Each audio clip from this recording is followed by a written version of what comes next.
Gülcemal Han. Ahalyň hem martekelerin hany bolan Nurberdi hanyň ikinji aýaly Gülcemal Han. Takmiran 1836-njy ýylda Tejenne dowulyp, 1925-nji ýylda hem Marada aradan çykypdyr. Onuň tiredi teke, Towtomuş, Amanşa, Gapan, Oğanbegi, Sokuy.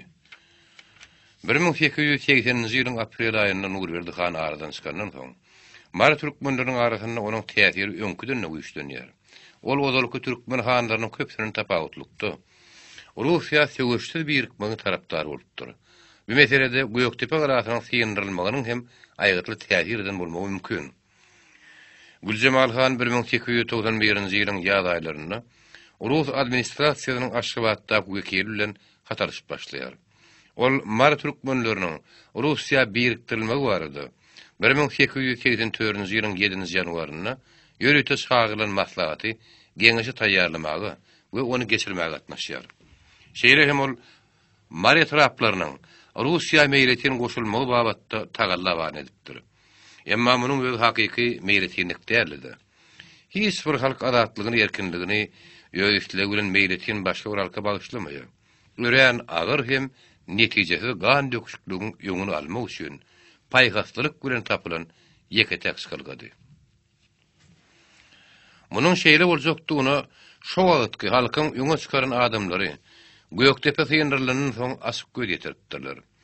Ýazyjy Nargyl Hojagelliýewiň Göýektepe garasy Aşgabat 1991-nji ýyl adly kitabynda.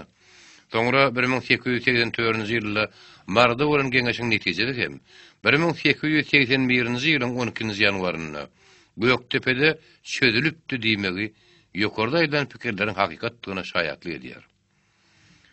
Şonuň üçin bir ýerde hakyky meýletinlik barada gürrüň bolup bilmez. Şeýlelikde padşah oşunlary Maryny kän bir pida çekmeden basyp alýar.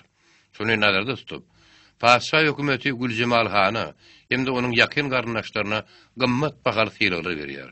Şeýle hem Gülcemal Hanyň özüne 2000 manat mesferine ömürlük pensiýa berilýär. Onuň oğlu Yusuf Hana bolsa, milisiýanyň kapitany diýen harby gat berilýär.